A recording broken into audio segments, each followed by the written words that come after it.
आज सिंघानिया परिवार में शादी है, लेकिन सिंघानिया परिवार की बड़ी बेटी अनीता के साथ धोखा हुआ है। आज शादी उसकी बहन अनामिका की है, लेकिन अनीता की आंखों में आंसू है। वह सुबह से ही अपने कमरे में बैठकर गार्डन में जाके रो रही है। तो आइए देखते हैं काली और गोरी बहन का ब्राइडल लहंगा। हमेशा मेरे साथ गलत क्यों होता है? शादी तो मेरी थी ना, लेकिन मेरी बहन अनामिका की क्यों हो रही है? वो लहंगे भी मेरे लिए आए थे, लेकिन वो लहंगे वो क्यों पहन रही है? बेटी अब क्या कर सकते हैं, जिसके नसीब में जो लिखा रहता है वही होता है। तेरे नसीब में ये शादी नहीं था, इसीलिए नहीं हुआ। क्यों माँ, मैं काली हूँ, इसीलिए काली होने की वजह से ही बचपन से ही मेरे साथ नाइंसाफी हुई है। हाँ, तू काली है इसीलिए तेरे बॉयफ्रेंड ने तेरी वजह तेरी बहन को चुना। अब रोने से क्या फायदा है? अब झूठ मूठ के मगरमच्छ के आंसू क्यों बहा रही है? अनीता के साथ ऐसा बर्ताव आज से नहीं हो रहा है, ये तो उसके जन्म के बाद से ही शुरू हो गया था। अनीता अनामिका दोनों जुड़वा बहनें हैं। जुड़वा बेटी पाकर उसकी माँ तो बहुत खुश हुई थी, लेकिन एक गोरी और एक काली देखकर अमित जी बहुत नाराज हो गए। अरे अर्चना, एक कैसी लड़की को जन्म दे दिया? अफ्रीकन से भी ज्यादा काली है। मैं इसको देखकर इसका शक्ल कहीं अच्छा से जान नहीं सकता। तुमने ये क्या कर दिया? अरे जी, मैंने इसमें क्या किया? आपकी मति मारी गई है। गोरी और काली होने से क्या फर्क पड़ता है, जरा मुझे बताइए तो। इस शहर का सबसे अमीर इंसान हूँ और मेरी बेटी ऐसे कोयले की खदान रहेगी तो लोग क्या कहेंगे? और हाँ सुन, आज के बाद तू मेरी बेटी नहीं है और तुझसे मेरा कोई रिश्ता नहीं है। और तुम भी सुनो अर्चना, आज से इससे और मेरा कोई नाता नहीं। अनीता के पिता ने उसे बेटी मानने से साफ इनकार कर दिया, लेकिन माँ का दिल तो दोनों बेटियों के लिए समान धड़कता है। उसे उसकी माँ का थोड़ा बहुत प्यार मिल जाता था। और इधर अनामिका अपने पिता की सबसे अच्छी बेटी बन गई और उन्होंने अनामिका से कहा, अनामिका, तू ही मेरी सबसे अच्छी बेटी है। मैं तेरी शादी धूमधाम से कराऊंगा, तुम देखना। और तुम्हारे लिए इस शहर का सबसे महंगा लहंगा लेके आऊंगा। तुम देख लेना मैं तुम्हारी शादी कितने धूमधाम से कराती हूँ और तुम ही मेरी बेटी हो। ठीक है पिताजी, मेरे लिए इस शहर से सबसे महंगा वाला लहंगा चाहिए, आप मुझे लाइएगा। और पिताजी मेरे लिए, आप मेरे लिए कोई लहंगा नहीं लाएंगे मेरी शादी में? तेरे लिए? अपनी शक्ल देखी है? तुझसे शादी ही कौन करेगा तेरी ऐसी शक्ल देख के? ऐसे उसके पिता और उसकी बहन दोनों मिलकर हमेशा उसे नीचा दिखाते रहते, लेकिन वो सारा दुख दर्द सहती रहती। और समय बीतता गया, अब वह 20 साल की हो गई। उसके पिता ने अनामिका को एक शहर के बड़े से कॉलेज में एडमिशन करवाया, जहाँ पे केवल अमीरों के बच्चे ही पढ़ते हैं।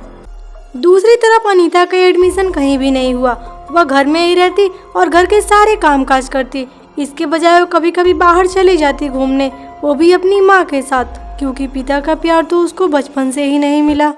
आरती बहुत पहले ही समझ गई थी कि ऐसी लड़कियों की जिंदगी में केवल रोना और दुख ही लिखा है। समय बीत जाता है, समय बीतता जाता है और पायल दिन प्रतिदिन घमंडी होती जाती है, लेकिन आरती विनम्र रहती है और दोनों बड़ी हो जाती हैं, जिसके कारण इनकी शादी की बात चलने लगती है। बेटी, तुम्हारी शादी की उम्र हो चुकी है और मैंने तुम्हारे लिए एक लड़का देख रखा है। मैं कल ही उसे घर पे बुला दूंगा, तुम भी देख लेना।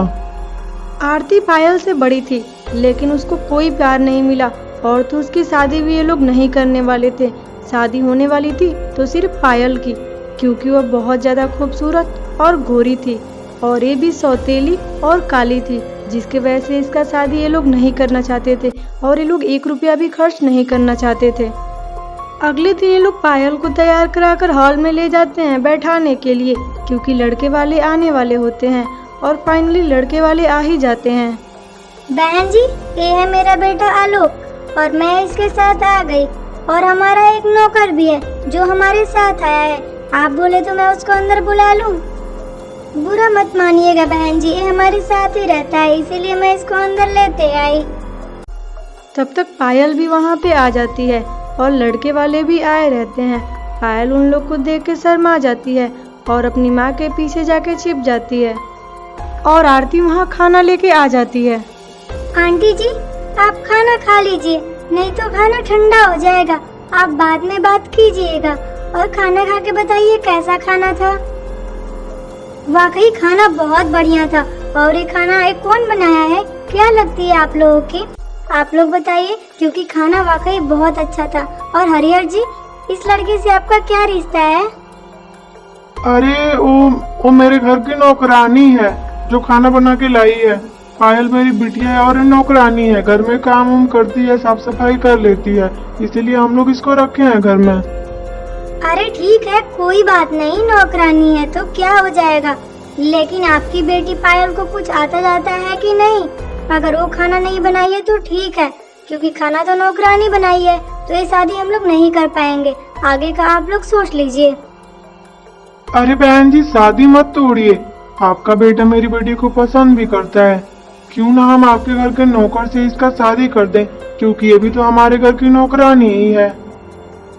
ठीक है, फिर जब आप लोग को कोई प्रॉब्लम नहीं तो मुझे भी नहीं, क्योंकि वो ठहरा नौकर और आपके घर की नौकरानी से शादी हो जाएगा तो और तो अच्छा ही है।